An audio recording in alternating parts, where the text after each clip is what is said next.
aku akan membahas tentang isi piringku untuk anak sekolah. Semoga kalian sudah cukup familiar dengan istilah isi piringku. Tapi kalau belum, yuk simak video ini sampai selesai.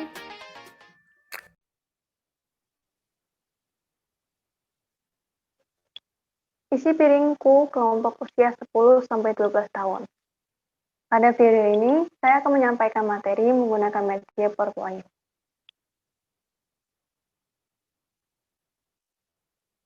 Anak sekolah merupakan salah satu kelompok rentan gizi. Kekurangan gizi dan kelebihan gizi pada anak akan memberikan dampak negatif terhadap potensi pertumbuhan ekonomi bangsa.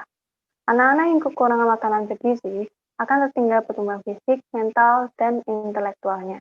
Masalah gizi anak Indonesia antara lain ada gemuk, kurus, pendek, dan anemia.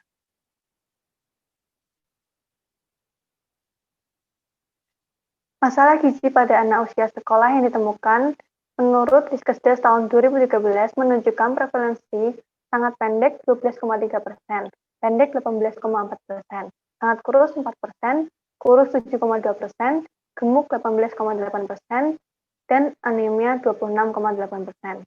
Berdasarkan hasil survei penilaian status gizi yang dilakukan pada tahun 2017, prevalensi anak sangat pendek 8,3%, dan pendek 19,4%, sangat kurus 3,4%, dan kurus sebanyak 7,5%.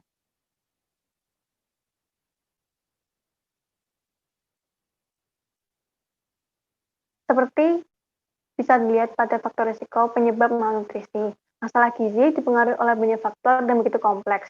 Asupan makanan yang kurang dan tingginya penyakit infeksi merupakan dua faktor penyebab langsung kurang gizi.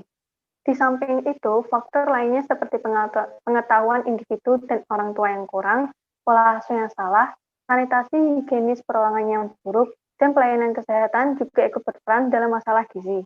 Hal lain yang tak kalah penting adalah faktor budaya, ekonomi, pendidikan, dan politik, dan gaya hidup yang juga mempunyai peran besar terjadi masalah gizi.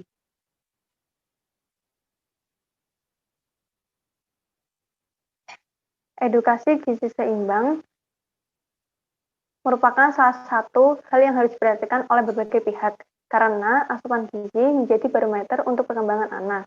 Gizi sangat berperan untuk perkembangan sel-sel otak individu dan menentukan kecerdasan seseorang. Makanya, salah satu upaya untuk mencegah timbulnya masalah gizi pada anak sekolah adalah dengan pemberian edukasi gizi seimbang. Bagaimana cara kita hidup dengan sehat?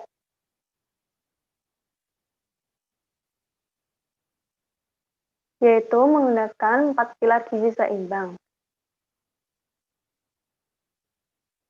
4 pilar gizi seimbang ini yang membedakan dengan pedoman gizi-gizi yang sebelumnya yaitu ada isi piringku, di mana isi piringku ini memperhatikan jumlah dan proporsi jenis makanan sesuai dengan kebutuhan gizi dan individu berdasarkan kebutuhan, usia, jenis kelamin, dan kondisi fisiologis.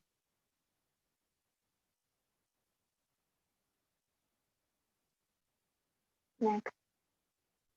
Pada pedoman gizi seimbang, ada 4 pilar gizi seimbang, yaitu makan makanan yang beragam seperti mengonsumsi makanan yang terdiri dari sumber karbohidrat, protein, lemak, serat, vitamin, dan mineral. Kemudian ada membiasakan perilaku hidup bersih dan sehat, yaitu dengan cara mencuci tangan, menutup makanan yang disajikan, menutup mulut dan hidung ketika kita bersin, lalu menggunakan alas kaki. Kemudian ada melakukan aktivitas fisik sebanyak 30 menit setiap hari atau minimal 3-5 hari dalam seminggu. Kemudian yang terakhir yaitu memantau berat badan normal secara teratur. Memantau berat badan sesuai dengan tinggi badan IMT.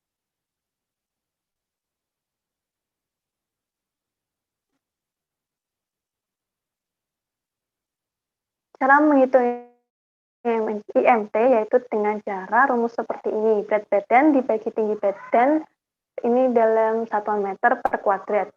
Klasifikasi untuk orang Indonesia, jika IMT-nya kurang dari 17, itu berarti sangat kurus. 17 sampai 18,5 itu kurus, 18,5 sampai 25 itu normal, 25 sampai 27 masuk kategori gemuk atau overweight, dan lebih dari 27 masuk dalam kelompok obesitas.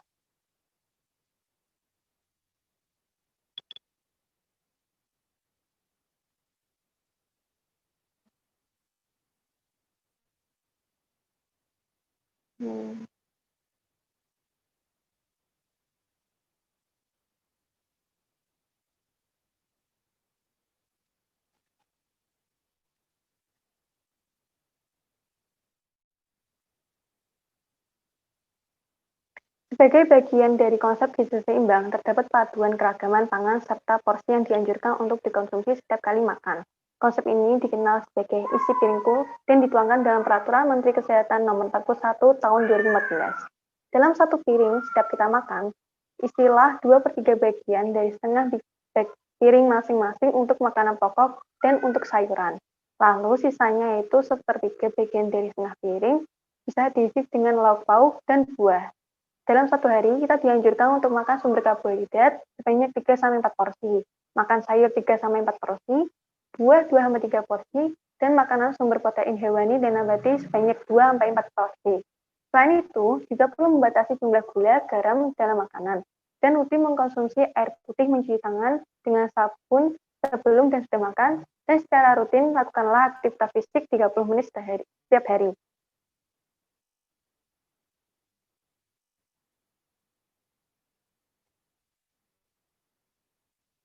Berikut adalah contoh makan isi piringku sekali makan dengan total kalori kurang lebih 700 kalori. Makanan pokok yaitu nasi dan menukarnya seberat 150 gram nasi.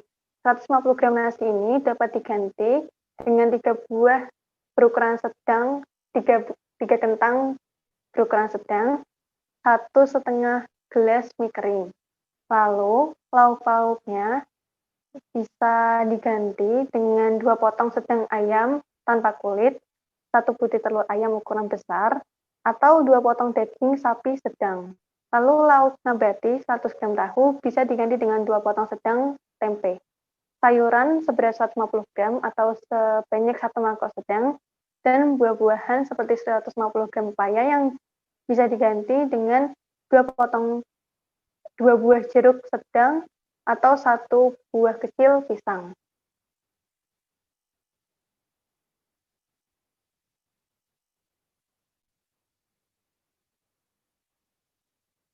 Makanan pokok adalah makanan sumber karbohidrat yang menjadi komponen utama pembentuk energi. Dikonsumsi sebanyak 3-4 porsi dalam sehari, memenuhi seperti 1/3 piring. Contohnya beras, jagung, singkong, ubi, talas, sagu, dan produk olahan roti seperti pasta, mie, dan lain-lain. Namun demikian ada beberapa syarat makanan yang dapat dijadikan sebagai makanan pokok, yaitu antara lain mengandung karbohidrat, bersifat mengenyangkan, rasanya netral, harganya murah, mudah ditanam, mudah didapat, dan mudah diolah, juga dapat disimpan lebih lama. Nah, di sini ada ukuran-ukuran sebagai pengganti setiap kali kita makan. Seperti nasi putih, 1 centong rice cooker itu biasanya beratnya 50 gram. Kemudian 1 centong plastik itu bisa sampai 60 gram, 1 centong kayu bisa sampai 70 gram, dan 1 sendok makan 15 gram. Kemudian juga bisa diganti dengan lontong atau mie kering maupun mie rebus.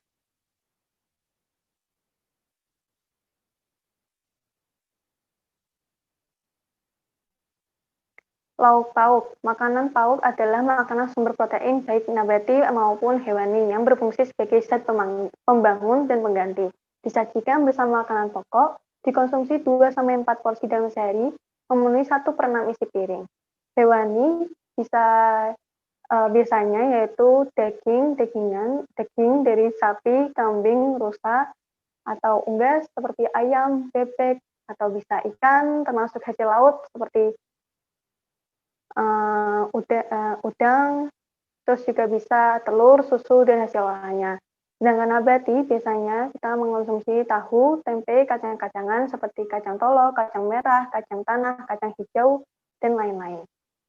Sumber pangan protein hewani dan nabati masing-masing mempunyai beberapa kelebihan dan kekurangan.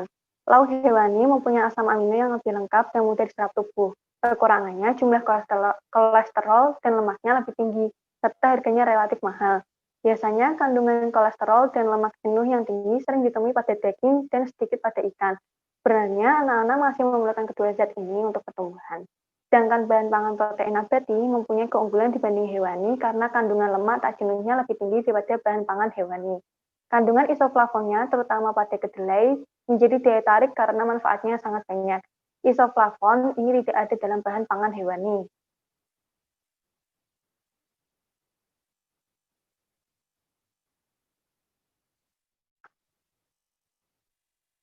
Sayur merupakan sumber antioksidan, vitamin, dan mineral terutama karoten, vitamin A, vitamin C, dan zat besi dan fosfor. Dikonsumsi sebanyak 3-4 kali dalam sehari, memenuhi 1/3 isi piring. Contohnya ada sawi, wortel, brokoli, buncis, lobak, terong, bayam, gambas, dan lain-lain. Bagian vitamin, mineral yang terkandung dalam sayuran berpenting sebagai antioksidan. Beberapa sayuran dapat dikonsumsi mentah tanpa dikukus, direbus, ataupun ditumis. Namun yang biasa kita banyak jumpai ketika kita makan sehari-hari, biasanya sayuran ini diolah dengan cara direbus, ditumis, maupun dikukus. Next.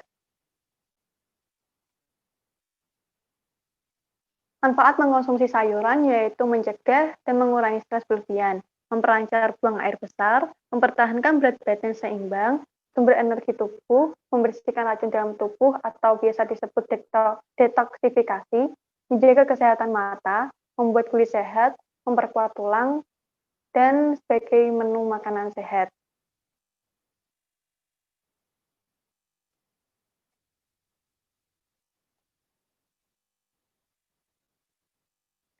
Buah-buahan merupakan sumber berbagai vitamin, mineral, antioksidan, dan zat pangan.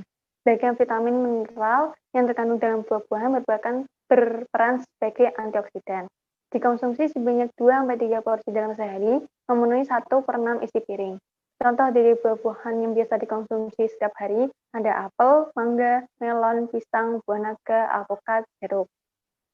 Nah, berikut ada foto URT buah seperti alpukat itu bisa aduh, nggak usah deh. Next. Manfaat mengonsumsi buah. Sumber vitamin seperti vitamin A, B, B1, B6, dan C. Sumber air dan zat gizi dapat meningkatkan metabolisme tubuh. Sumber antioksidan alami terbesar yang ada di dunia. Apa sih Rahma bikin materi gak jelas banget anjir. Di dunia tuh apa? Oke. Manfaat mengonsumsi buah. Sumber vitamin seperti vitamin A, B, B1, B6, dan C. Sumber air dan zat gizi dapat meningkatkan metabolisme tubuh. Sumber antioksidan mencegah berbagai penyakit, obat luar tubuh seperti jerawat, bisul, dan sebagainya.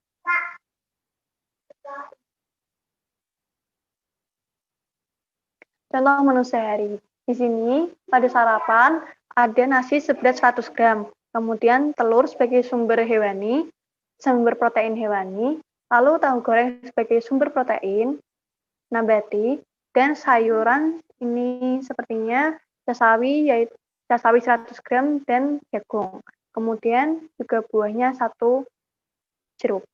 Kemudian makan siang ada 100 gram nasi, terus daging ayam yang diolah teriyaki, tempe teriyaki sebagai sumber nabatinya, lalu ada cap brokoli, wortel, jamur tiram, dan buahnya ada 10 butir buah anggur.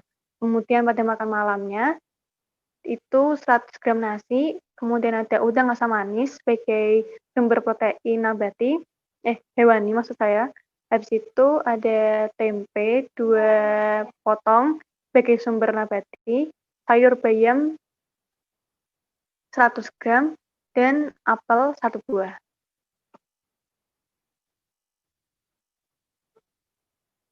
Sekian dari materi yang bisa saya sampaikan. Apabila ada kesalahan, saya mohon maaf. Kalau ada mau yang ditanyakan tentang isi piringmu, bisa komen ya. Sampai jumpa di video-video selanjutnya. Dadah.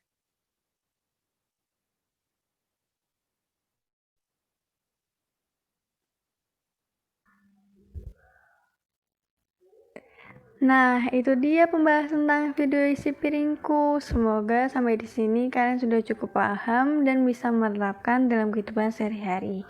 Thanks for watching and see you next time. Bye.